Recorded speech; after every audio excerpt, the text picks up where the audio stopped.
You're watching the Maryland Players Show on Fan Media. So my guest today from Rayne, Louisiana, attended the University of Maryland from 2000 to 2002. Yes, the championship years. My man stepped on campus and said, Final Four is the minimum. That's it. Nothing below that. Starting small forward, both years with the Terps.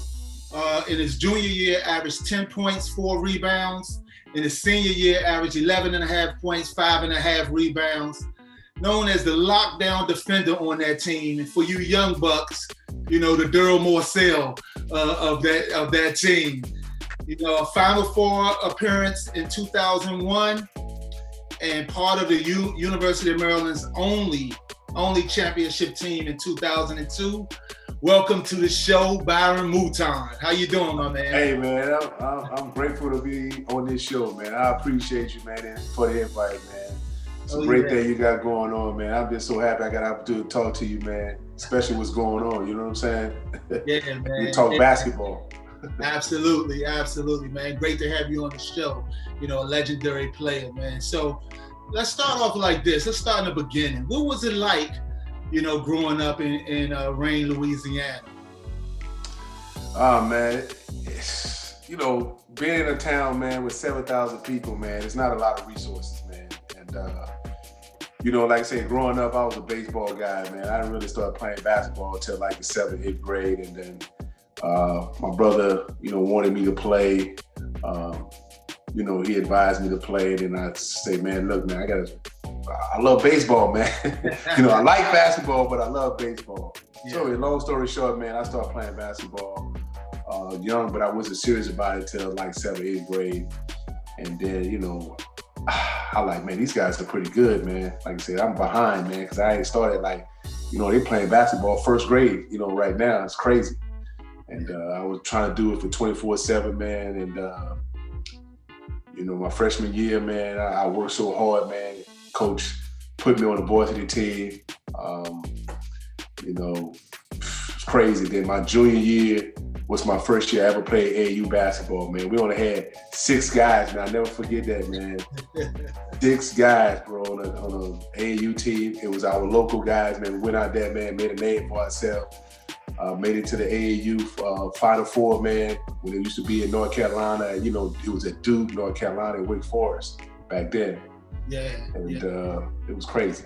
Yeah, man. So, man, not much basketball experience, and then, you know, you sort of a late bloomer taking off. Okay, so I can understand that for sure.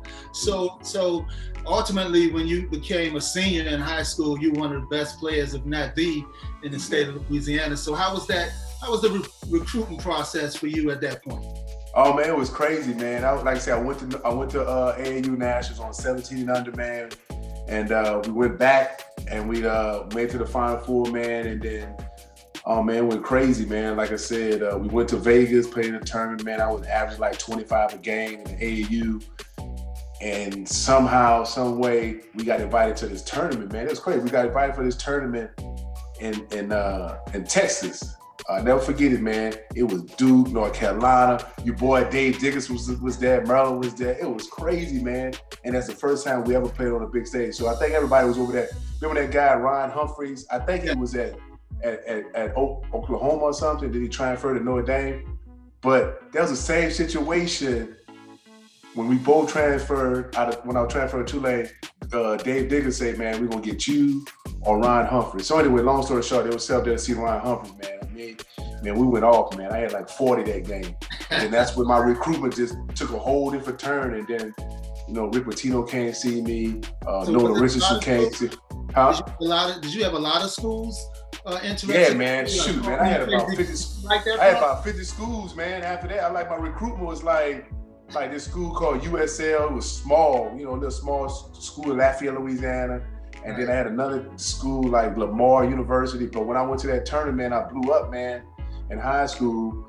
And after that, man, Kentucky, Arkansas, NC State, And then that's Georgia when Tubby Smith was at Georgia. So it was huge, man. That one tournament changed my whole recruitment, man. Wow, that's crazy. That's crazy. Yeah. That's how that works nowadays, man. Yeah. You go out there in those tournaments, you have a good one, it could change things dramatically. So ultimately you committed to Kentucky, right? Yep.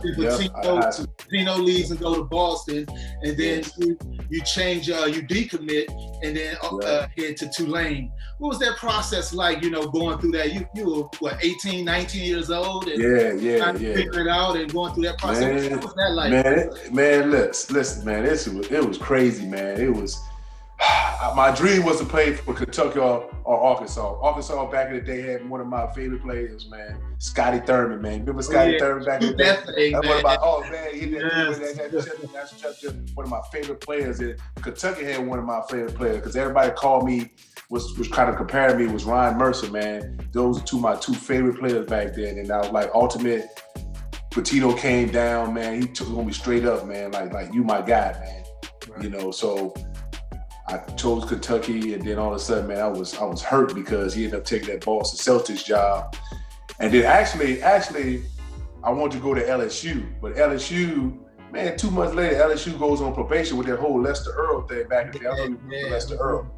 And then Tulane was good when they had Honeycutt and all them guys. They left, and they had about 12 TV games. I said, I'm gonna go to Tulane, man. I'm just tired of all these guys telling me this and that. I'm just gonna stay home, man. Tulane was my best option. Local school, my family and friends could come see me play. Yeah. And I went to Tulane, but I was winning. I was used to winning a lot of games, man. Tulane, we was a 500 ball club, man. Okay. So 2 years into it, now you transfer from Tulane to the University of Maryland. Yeah. So you kind of alluded to it a little bit, but why did you make that decision? Why did you transfer to the University of Maryland? Well, like I said, man, ever since I started playing basketball, man, just imagine, man, my whole high school career, man, I think we lost a total of 6 games. You know what I'm saying? AAU, man, we always make it to the Final Four of the championship, man. And then that's why I wanted to go to Kentucky and Arkansas, because it was a national stage, always playing for a national championship. And then I was derailed, and I decided to go to one of the better local in-state schools, was Tulane, up-and-coming school. But at the end of the day, man, 2 years, hovering around 500. And then what made it worse, my freshman year, Kentucky won a national championship. And then UConn was recruiting me too, with Carl Hobbs, one of my closest friends, man, good coach, man. UConn winning my sophomore year. I'm like, man, I gotta get out of here, man. I gotta get out of here, man. So now when you transfer to Maryland, number one, did you know you were going to be a starter right out the gate? And then, you go from Tulane, just like you say, 500 ball club, to now starting for the University of Maryland. And bam, right in that first year, you guys get to the Final Four. Actually, should have went to the championship. Yeah, I tell everybody all the time, bro. Got to the Final Four in that first year. I mean, that must have been a whirlwind. Going from Tulane, then transitioning to University of Maryland, and bam, on a huge stage playing in the Final Four. Man, it was crazy, man. Like all my friends, certain colleges, when I opened up, back then, bro, you was in the Mercy. I was begging my coach Perry Clark, look, can you release me? Because back then, the Mercy, the head coach, they got to release you. Now they got this transfer portal, like you just say, man, I'm out of here. You just enter your name into this little internet-based thing, you know what I'm saying? But I was over praying. I said, Coach, listen, man, I just want a different opportunity. I want to get away from state of Louisiana, man. I've been here all my life, man. Can you please release me, please? I ain't never did anything, to hurt or shame the university. Please release me. And then he granted my release. I was nervous, man, because a lot of people, man, when you transfer, a lot of dudes back then were transferring to a smaller college. I actually went to a bigger school, and I convinced myself, man, I can play here, man. I was so nervous, man. I said, man, I ain't never been on the bench in my life. Like, I never been like a role player, like 15 minutes a game. You know what I'm saying? I was going in there super nervous. All my friends, oh, man, what you doing, man? What are you doing, man? You trying for a big school, man? You might not even play. I said, man, I believe in my ability, man. So I'm gonna go there and just fight for what it is. I believe in it, you know what I'm saying? And that's what motivated me, man. That first year sitting out, man, understanding what I need to do to get on that court at the University of Maryland. I think if I'd have just transferred and be able to come in and have to play right away, it might have been a struggle. But sitting out that year, man, it was huge. So now you go into your senior year. After the junior year, you guys get to the Final Four. Like I said, should have won that game. So now you follow up in your senior year, having that. Would you say you guys, did you feel a sense of pressure? Was it championship or bust for you coming into that second year because of the way you guys played the previous year? Oh yeah, man, ever since I went to Maryland, man, I'm with the guys, man, seeing these guys, man, we always had a championship mindset. You know what I'm saying? Because it's so weird, man, because when I was on the scout team, my first year sit out, nobody really knew of me, but they heard the Byron Mouton around campus. You know what I'm saying? And everybody come to me my first year playing like, man, you're going to help us beat Duke. I'm like, beat Duke? Man, I'm trying to help this university win a national championship. I feel y'all the whole Duke hate thing, man, but man, I want to win a national championship. Hey, in Maryland, that's the same thing, bro. I say in Maryland, that's the same thing. Yeah, you know, hey, Walt, man, at the end of the day, I start hating Duke, man. I start hating Duke, man. But, you know, but, you know, with the guys we had, man, going that first, like you said, man, going that first year, that Final Four, man. And like I said, man, Gary Williams, you my guy, man. I love you, Gary Williams, but like that second half, I had like 8 points the first half, man. And the second half, you know, Danny Miller was a McDonald's All-American, blah, blah, blah. And I played the first 5 minutes. of that second half, man. Never got back in the game, man. And I was like, that's never gonna happen again. I'm gonna have to pull Coach Williams' leg, man. Don't ever do that again, man. You gonna have to play me, man. You know what I'm saying? Yeah. I was like, man, we should have won that thing 2 years in a row, man. And then going into it and losing a 22-point lead. I think like 3 years ago was the first time somebody ever beat that record, which is a terrible record. I think somebody was down by 22 and came back and won in the Final Four. But you know, me and the guys, man, like I said, this never gonna happen again, man. We was always focused on the national championship and winning it in 2002. So on that team, you were the lockdown defender, and you know, that type of player don't get a lot of fanfare. You know, me, I was a scorer. You know, the fans loved it. It was always, oh, he scored the points and everything like that. But for a lockdown defender with my group was Vince Broadnax. You know, never received the fanfare or whatever. Were you always that type of player? Did you always have a defensive arm to yourself? Or was that something that you kind of flowed into because of the makeup of the team? Yeah, I mean, you know, my boys back home used to make fun of me all the time, man. I mean, you could go back on the internet and Google me, man. I averaged like 32 points in high school. You know what I'm saying? I'm just gonna say, Mouton, bro, they say you're a defensive player, man. Cut it out, man. You don't play no defense.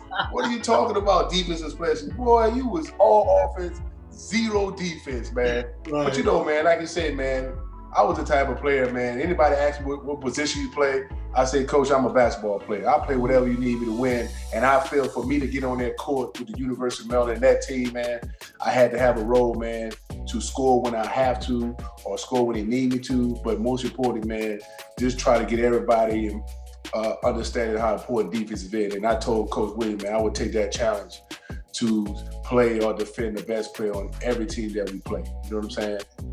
Yeah, that's huge. I know the fans might not recognize that, but as a teammate, you understand, shoot, that guy's probably the most important player on the team, to be able to put him on the opposing team's best player and lock that person down. And now you have to beat us with your second best. So, I mean, as a player, you understand that whoever can do that is, you know, a very, very important person. Oh, yeah, man. You know what I got to say, man, I truly love my teammates, man, because honestly, man, I never was looking for all that recognition. I just wanted to play ball and just move on with my life, man. Thank God, man, University of Maryland winning that championship opened so many doors for me, man. And numerous times, man, Juan Dixon, linebackers, Chris Wilcox, Steve Blake, Gary Williams, assistant coach, they always put me in that conversation, man. You know, Byron Mouton, man, he was the key. You would have never won it without him, man, and I love those guys. What was your mindset going into not only the tournament, but going into that Sweet 16 weekend? Is that a different mindset than coming into the tournament as a whole? Yeah, it is, man, because, you know, Just sit here and think about it, being an older player, man, and always had dreams to be on that one shiny moment, man. That was my dream, Walt, man. Just always to be on that one shiny moment, man. That's my college career, man. And in order to do that, you have to do something in the tournament or make it to the Final Four. So, I was listening to the commentators, in the last 3-4 days, man. And so it was a lot of upsets or whatever, man. But like Gary Wiz, man, before I got there, he was always making it to the Sweet 16, but never could get past the Sweet 16. Yeah. And listen to the commentators. They talk about, well, there's a lot of upsets, but it's a lot of parity in college basketball now because kids going everywhere. But when you get to the Sweet 16, like they said, when you get to the Sweet 16 next weekend, you can seed all these teams. It doesn't matter. All them 16 teams, they there for a reason. You know what I'm saying? They're the top 16 teams, so you can rank those teams or whatever you want, but it's just a mindset, man, because if you win that weekend, it's the Final Four. You know what I'm saying? So you got to go in the mindset, man, and understand. And I think a lot of these coaches, which one day I hope I could be that type of coach, man, but you got to make adjustments, man, because you don't really have a lot of film on these guys, man. And a lot of teams don't make adjustments. They try to stay with their game plan, and it hurts them at the end, man, because the ones that come back or win or do something different because they make adjustments. You got to make adjustments. It's determined, man. If you don't, you're going to be in trouble. You got to. So after your college career and you had a absolute fine a pro career playing in different countries, and then you've been running your AAU program, six man warriors for a number of years. My son had the pleasure of playing there, man, and was able to earn a scholarship, playing for your program. I've had the experience of coaching with the six-man warriors. Great time, great group of kids and great group of coaches. Shout out to my boy Coach Short, Randy, and Chuck. So man, great time, man. So I just want you to just talk about your program a little bit, and why did you start the program? What got you started, and how much do you enjoy? Oh man. So back in the day, man, I went to Coach Gary Wiz, man, and Troy Renwright, because Troy Renwright was in charge of the camps back in Maryland. It was like little director or whatever. So I approached them. I said, man, I'm out here, man. I don't know what I'm gonna do with myself, man. I done played 6-7 years in Europe or whatever, man, and then I didn't really want a full-time job. So I still love basketball. I want to get inside of you. So I asked Troy, and then I asked Coach Wiz, man, it's okay for you to send an email blast about these clinics that I'm trying to do, and can I use the auxiliary gym or whatever? So he did. I have 100. Man, it was like 200 kids come out, man. Wow. It was crazy. So I was doing one every month. You know what I'm saying? And then all of a sudden, a parent approached me. Oh man, you got these kids and there's some talent out here. You should start an AAU program. And I'm like, I don't know, man. That's AAU stuff, man. It's wild, man. It's crazy, especially in the DMV, man. Big city like this, man. It's crazy. So long story short, I started with one team, and then all of a sudden I had 40 teams. And then all of a sudden, like, man, kids start leaving and everything. So I was like, look, man, I was just getting cousins, uncles, neighbors. I was getting all type of random people to coach. So I was like, hold up, man, this is crazy. It's like Amazon. That joint blew up. You know what I'm saying? I was like, I gotta start all over, man. Because at the end of the day, if I don't have good coaches, the kids gonna leave. You know what I'm saying? So I gotta get good coaches. Balling last summer. My mom was balling. Yeah, you gotta get good coaches, man. So I shut it down, stopped with all those teams, man. Start getting good coaches, people with experience and understanding what they're doing. And that's how it grew the right way, man. That's when I started getting real talent, man. And then, your boy Coach Short, man, came to me with the high school division. Like I said, 8th grade and under, that's what I was doing. And he came to me with the high school division. And I was like, Coach Shaw was like, man, I got some kids that's really talented. And then all of a sudden, it just took off, man. 2012, I started the high school division. It's 2021, man. We got over 80 kids that went to school for free. Your son was one of them, man. Yeah, he was, man. You know what I'm saying? And I appreciate you, man, trusting me, man. Like I said, man, there's so many options in the DVA area. And all I'm trying to do is help kids. Like, at the end of the day, a lot of these guys got personal interests. I don't have no kid in this, man. At the end of the day, man, I'm just trying to help kids because I love doing it. And the moment I stop loving it, I'm going to stop doing it, man. So yeah, I tell you what gravitated me to your program, man, was just you. getting to know you, and you're a good dude, man. And I could see early on that you were trying to do things the right way, and man, I wanted my son to be a part of that, man. I wanted him to be a part of your program because of you, man. And so, man, you're a great guy, not only a great player, but even better person, man. And so it's been fantastic getting to know you, bro, over the years, man. And, I appreciate you so much coming on the show, man. Man. It's always great to talk with you and have legends on the show, man. And I wanted to give you your props when you go into the record books about and you see the amount of assists and rebounds and scoring. You don't see, that key player, that lockdown dude, man. So I wanted to make sure we had an opportunity to highlight someone like you, who is the upper echelon of that, man. And so it's great having you on. Thank you once again for coming on the show, bro. Hey, man, I appreciate you, man. Thank you, man, for allowing me to come on the show, man. Like I said, Walt, man, at the end of the day, man, we built a great friendship. That's the most important thing, man. Long-lasting friendship through the life of basketball, man. I'm still writing chapters in my journey, man. And like I said, I'm glad that your path took me through my program, man, the opportunity to meet your family, man, especially your kid, Kamari, man. And I appreciate everything, man. Like always, brother. Coming through, man. For sure.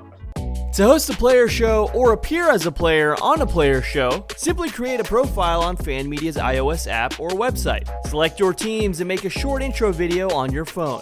Show hosts, reporters, former players, and superfans can use our Get Verified feature and make an intro video as well, and our mobile newsroom staff will reach out.